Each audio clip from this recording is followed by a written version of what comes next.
CIET NCERT की ओर से प्रस्तुत है कक्षा 5 के लिए गणित की पाठ्य पुस्तक गणित का जादू का 11वां अध्याय क्षेत्रफल और घेरा, पेज 146। यहाँ 2 बच्चों के चित्र हैं और कुछ सामान दिखाया गया है।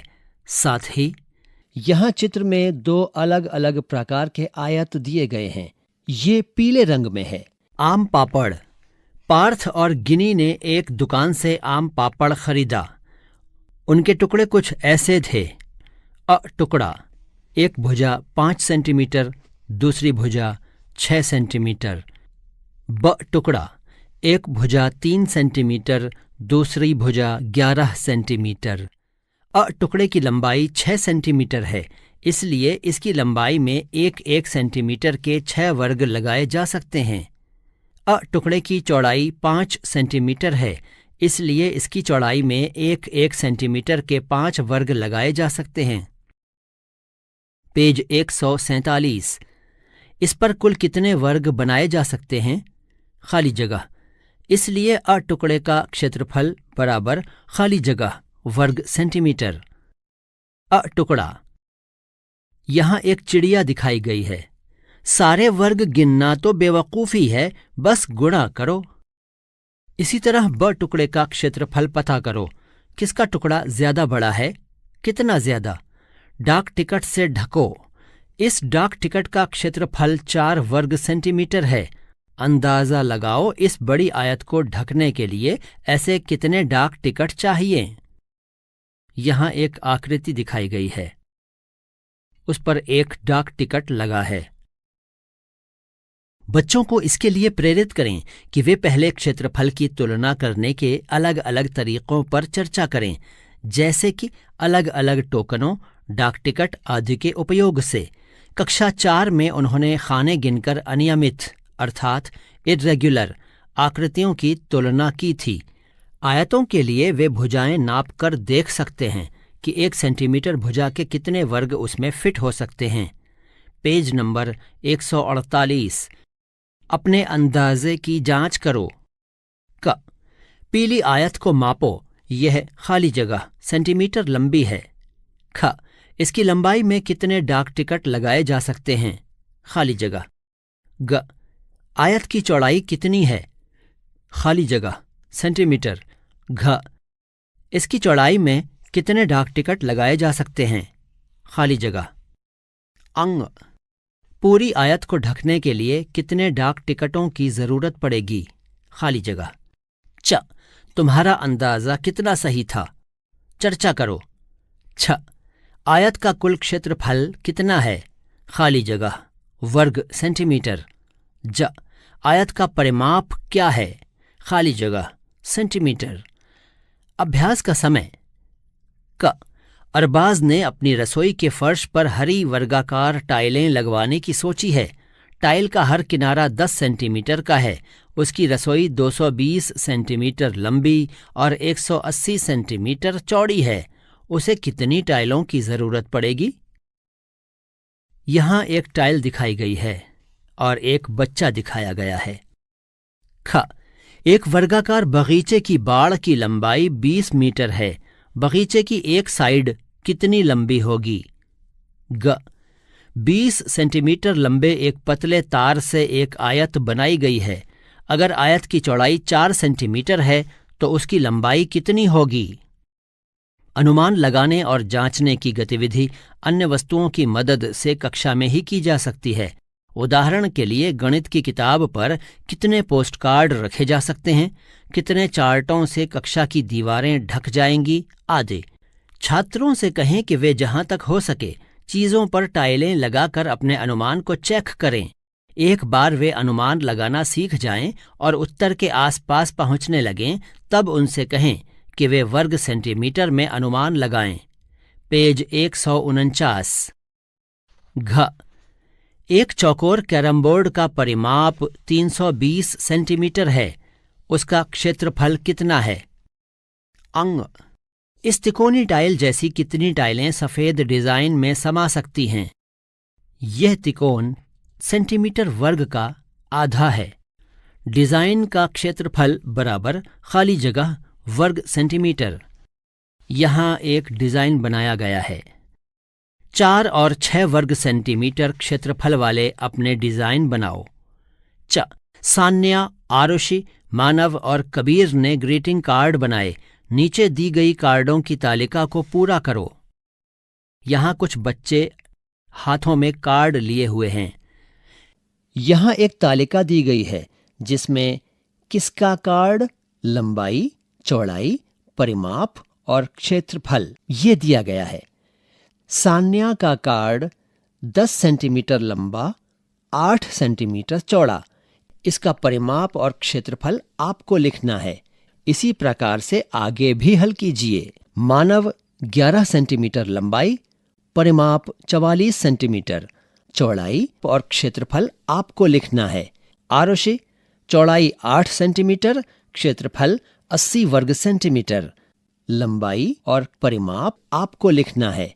कबीर परिमाप 40 सेंटीमीटर और क्षेत्रफल 100 वर्ग सेंटीमीटर, लंबाई और चौड़ाई आपको लिखना है। मेरी बेल्ट सबसे लंबी। एक मोटा कागज का टुकड़ा लो जिसकी लंबाई 14 सेंटीमीटर और चौड़ाई 9 सेंटीमीटर हो। तुम एक पुराना पोस्ट कार्ड भी इस्तेमाल कर सकते हो। इसका क्षेत्रफल कितना है? इसका परिमाप क्या है? अब इसमें से एक जैसे माप वाली पट्टियां काटो। पेज 150। टेप का प्रयोग करते हुए इन पट्टियों को जोड़कर बेल्ट बनाओ। यहाँ कुछ बच्चे दिखाए गए हैं। तुम्हारी बेल्ट कितनी लंबी है? खाली जगह। तुम्हारी बेल्ट का परिमाप कितना है? खाली जगह। कक्षा में सबसे लंबी बेल्ट किसकी है? खाली जगह। चर्चा करो। तुम्हारे कुछ दोस्तों की बेल्ट दूसरों से लंबी क्यों बनी? क्या तुम्हारी बेल्ट का कुल क्षेत्रफल पोस्ट कार्ड के क्षेत्रफल के बराबर है? क्यों? अगली बार ज्यादा लंबी बेल्ट बनाने के लिए तुम क्या करोगे? यह बेल्ट हाथी के लिए है। देखो, मैं पोस्ट कार्ड में से निकल सकता हूं। मैंने बिना पट्टियां काटे एक फंदा तैयार किया है। पहेली, पोस्ट कार्ड में से निकलना। यहाँ एक बच्चे और हाथी का चित्र है और एक बच्चे को पोस्ट कार्ड से बनी पट्टियों से निकलते दिखाया गया है। पहेली, पोस्ट कार्ड में से निकलना। क्या तुम पोस्ट कार्ड काटने का कोई ऐसा तरीका सोच सकते हो जिससे कि तुम उसमें से निकल सको? फोटो पर विचार करो। बहुत सोचने के बाद अभी भी अगर जवाब नहीं सूझा तो इसका उत्तर आगे ढूंढो। बेल्ट वाली गतिविधि का उद्देश्य यह समझाना है कि समान क्षेत्रफल वाली चीजों की अलग आकृति तथा अलग परिमाप हो सकता है। इस गतिविधि में भुजाओं को नापते हुए मिलीमीटर में आने वाली लंबाई का सन्निकटन करें। पेज 151। हर तरफ लोग ही लोग। तुम यह खेल एक मैदान में खेल सकते हो। 1 वर्ग मीटर के 2 वर्ग बनाओ। अपनी कक्षा को 2 भागों में बांट लो। हम खेलने के लिए तैयार हैं। यहाँ कुछ बच्चे और चिड़िया दिखाई गई है। चिड़िया कहती है, अगर गणित का जादू की 4 किताबों को एक कतार में लगाएं तो उस कतार की लंबाई लगभग 1 मीटर 9 सेंटीमीटर होगी। अपनी अपनी टोली में करके देखें। तुम में से कितने 1 वर्ग मीटर में बैठ सकते हो? खाली जगह। कितने उसमें खड़े हो सकते हो? खाली जगह। कौन सी टीम ज्यादा बच्चों को अपने उस वर्ग में खड़ा कर सकी? कितने बच्चे? खाली जगह। कौन सी टीम ज्यादा बच्चों को अपने वर्ग में बिठा पाई? कितने बच्चे? खाली जगह। अपनी कक्षा के फर्श की लंबाई को मीटर में नापो, चौड़ाई भी नापो। तुम्हारी कक्षा के फर्श का क्षेत्रफल क्या है? खाली जगह वर्ग मीटर। तुम्हारी कक्षा में कितने बच्चे हैं? खाली जगह। इसलिए 1 वर्ग मीटर में कितने बच्चे बैठ सकते हैं? खाली जगह। तुम्हें क्या लगता है, अगर आराम से घूम फिर पाना चाहें तो 1 वर्ग मीटर में कितने बच्चे होने चाहिए? खाली जगह। पेज 152। यहाँ कुछ चिड़िया और कुछ लोग हैं, साथ ही एक कुत्ता भी दिखाया गया है। क्या तुम सोच सकते हो कि 1 किलोमीटर का वर्ग कितना बड़ा होगा? उसका क्षेत्रफल खाली जगह वर्ग किलोमीटर होगा। सोचो उसमें कितने लोग रह पाएंगे? पश्चिम बंगाल में लगभग 900 लोग 1 वर्ग किलोमीटर में रहते हैं, लेकिन अरुणाचल प्रदेश में अकेलापन लगता है। मुश्किल से 15 लोग 1 वर्ग किलोमीटर में रहते हैं। बांटो जमीन को। नसरीना एक किसान है जो अपनी जमीन को अपने 3 बच्चों चुमकी, झुमरी और इमरान के बीच बराबर बांटना चाहती है। वह जमीन को इस तरह बांटना चाहती है कि हर एक के हिस्से में एक पेड़ आ जाए। उसकी जमीन कुछ इस तरह की है। यहाँ जमीन दिखाई गई है। यहाँ एक वर्ग दिया गया है। इसको अन्य छोटे छोटे वर्गों में बांटा गया है। इन छोटे छोटे वर्गों में से 3 वर्गों में पेड़ दिखाए गए हैं। क्या तुम जमीन को बराबर हिस्सों में बांट सकते हो? करके दिखाओ। कैसे बांटोगे? याद रखो कि हर एक को एक पेड़ मिलना चाहिए। हर बच्चे की जमीन को अलग रंग से रंगो। हम बच्चों से यह अपेक्षा नहीं करते कि वे वर्ग मीटर और वर्ग किलोमीटर को एक दूसरे में परिवर्तित कर पाएं। अभ्यास ख का उद्देश्य है वर्ग मीटर और वर्ग किलोमीटर कितने बड़े या छोटे हैं इसका अनुभव कराना। पेज 153। यहाँ कुछ बच्चे दिखाए गए हैं। अगर इस चित्र में बने हर छोटे वर्ग को 1 वर्ग मीटर के बराबर मान लिया जाए तो हर बच्चे के हिस्से में कितनी जमीन आएगी? खाली जगह वर्ग मीटर। चुमकी, झुमरी और इमरान को बाड़ लगाने के लिए तार चाहिए। किसको बाड़ लगाने के लिए सबसे ज्यादा तार की जरूरत पड़ेगी? खाली जगह। तीनों को कुल मिलाकर कितने तार की जरूरत पड़ेगी? खाली जगह। अभ्यास का समय। अ तालिका पर ध्यान दो। अगर तुम्हें हर चीज का क्षेत्रफल लिखना हो तो तुम किस कॉलम को चुनोगे? सही का निशान लगाओ। यहाँ एक तालिका दी गई है जिसमें कुछ चीजें वर्ग सेंटीमीटर, वर्ग मीटर और वर्ग किलोमीटर कॉलम हैं। आपको ये समझना है कि इन चीजों को किस में नापते हैं। जैसे रूमाल को सेंटीमीटर में नापते हैं तो सेंटीमीटर के कॉलम में सही का निशान लगाया गया है। इसी प्रकार अन्य चीजों को देखिए और उन्हें किस में नापते हैं उसके अनुसार सही का निशान लगाइए। चीजें हैं साड़ी, तुम्हारी किताब का पन्ना, स्कूल की जमीन, एक शहर की कुल जमीन, कक्षा का दरवाजा, कुर्सी का आसन, श्यामपट्ट, भारत का झंडा और जमीन जिस पर कोई नदी बहती है।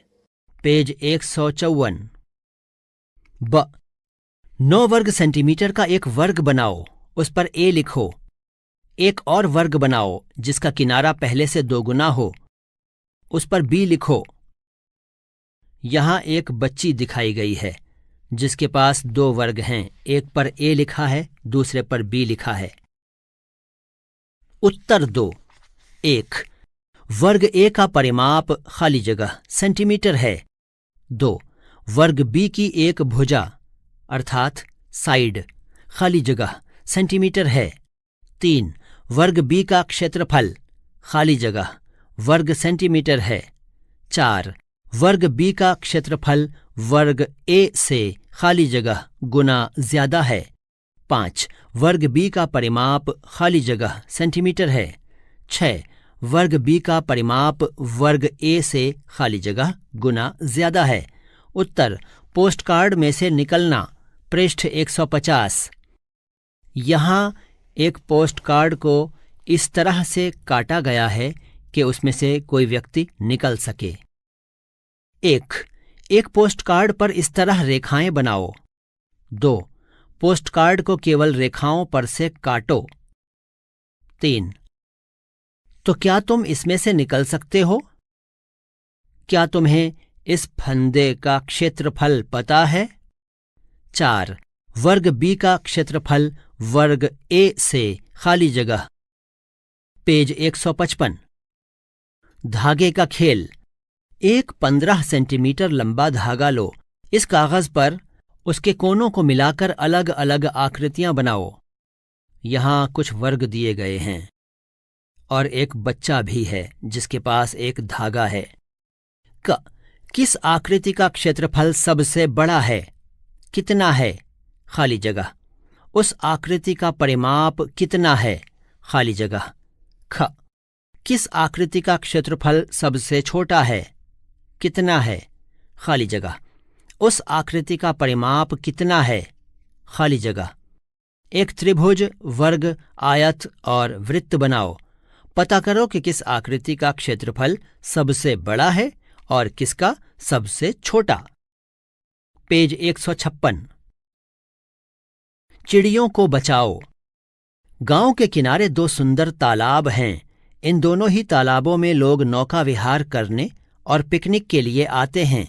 गांव वालों को चिंता है कि मोटर बोट की आवाज से चिड़ियां अपना घोंसला बनाने के लिए नहीं आएंगी।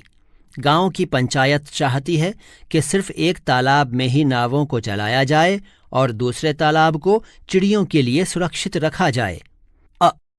ब, यहाँ 2 तालाबों के चित्र हैं जिनमें पक्षी और मछली दिखाए गए हैं।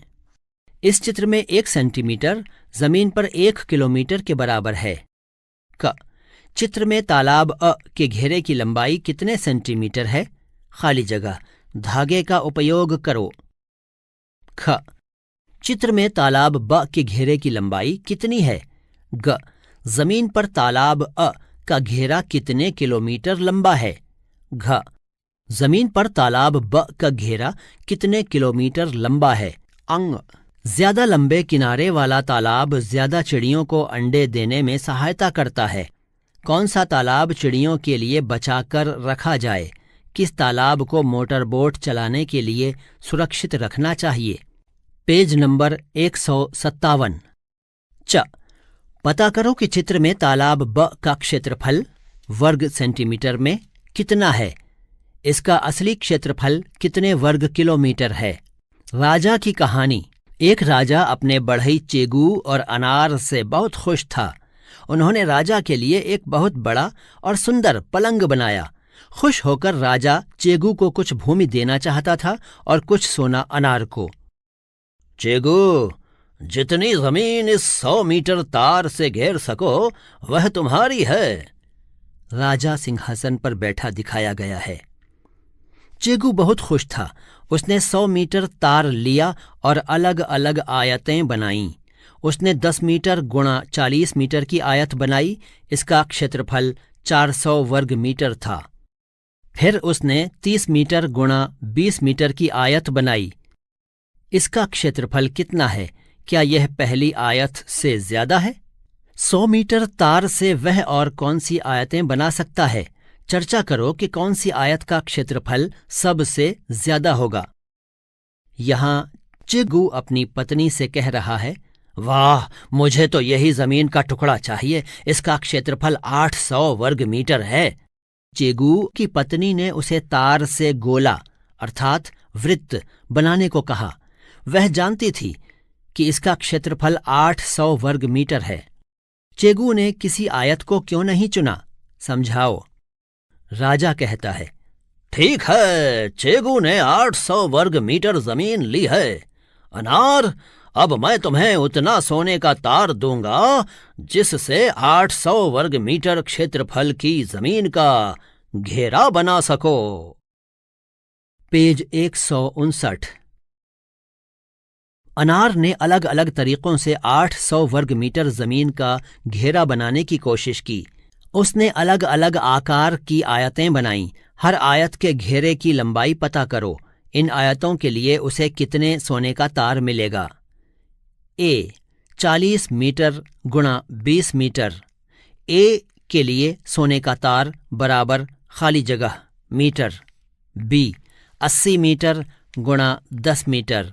बी के लिए सोने का तार बराबर खाली जगह मीटर। सी 800 मीटर गुणा 1 मीटर। सी के लिए सोने का तार बराबर खाली जगह मीटर। फिर अनार ने उससे भी लंबी एक आयत बनाई। अरे, कितनी लंबी! डी 8000 मीटर गुणा 0.1 मीटर। इसलिए उसे मिलेगा खाली जगह मीटर सोने का तार।